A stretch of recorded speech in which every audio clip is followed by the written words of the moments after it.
I'm here at Cupertino and I just attended my very first WWDC and it has been just mind-blowing from beginning to the end. Many of you have traveled a great distance to be here. In fact, we have developers from all around the world representing over 60 countries. Okay, Apple just announced a lot of stuff, a lot of great stuff. So let's talk about it. First of all, let's begin with the 15-inch MacBook Air.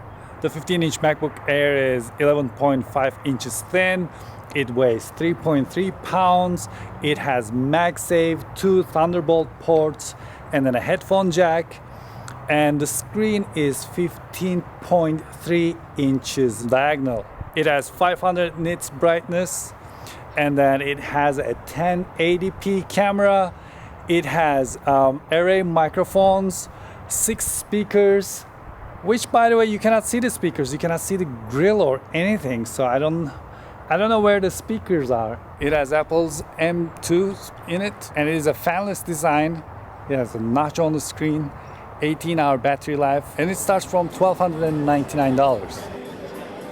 When we look at the Pro products, there is a new Mac Studio and a new Mac Pro, which excites me a lot. When it comes to Mac Studio, it has M2 Max and M2 Ultra system on chip on it, and you can go up to 192 gigabytes of RAM. They say DaVinci will run 50% faster. It has better, higher bandwidth HDMI, and it supports up to 6 Pro XDR displays. And of course, the Mac Pro has M2 Ultra in it, but with PCI slots. It has 8 built-in Thunderbolt ports, and the RAM goes up to 192 gigabytes, just like Mac Studio. And Mac Pro starts from $6,999. So Apple's transition to Apple Silicon is complete with this. They did it. Everything, every Intel is basically outside now. Intel has left Apple Park. Thanks, Craig. Today we introduced some amazing new Macs and showed you where we're taking the incredible software platforms that drive our products. It's already been a big day, but we do have one more thing. This is a day that's been years in the making, one that I've really been looking forward to. I believe that augmented reality is a profound technology. Blending digital content with the real world can unlock experiences like nothing we've ever seen. So today, I'm excited to announce an entirely new AR platform with a revolutionary new product. What really stole the show, of course, was the one more thing moment where they revealed Vision Pro. For such a long time, I wanted Apple to release something that has AR and not VR, because I think VR is, yeah, one thing, but I think AR is where it's at, and Apple just did that. It was incredible. It looks incredible from the videos and how they presented the Vision Pro. It seems like we are entering a new era where we can control this device with our hands, with our eyes, and it just looks fantastic. Price point looks great. Each eye gets a screen that is higher than a 4K TV resolution. I cannot wait to experience this. It's coming out next year, early next year, and it is $3,499.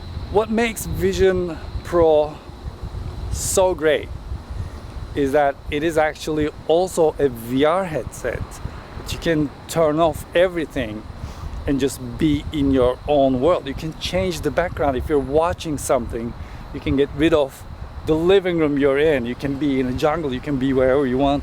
Everything is so easy to interact with, and when someone enters, you know, it shows you, which is fantastic. And then they said you can use this with FaceTime, and it's going to be a really interesting experience on FaceTime because you can see and hear where the people are talking from, And we were like, great, but how are they gonna see me? Because, you know, I'm wearing the headset.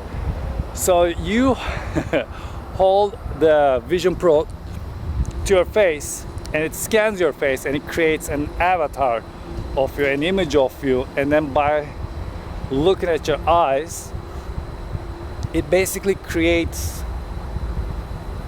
a virtual version of you, and that is sent to the people who are on the FaceTime call with you. Of course, when it comes to privacy, Apple kept on mentioning privacy back to back.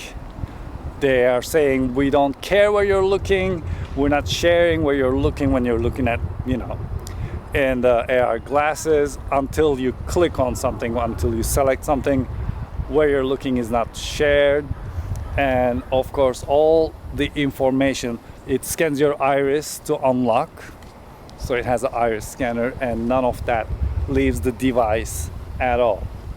It of course has M2 in it, and then it has a new chip called R1, and I cannot wait to see it because I'm really curious about a lot of stuff. If you're using glasses, you can get special glasses that magnetically snaps inside the Vision Pro.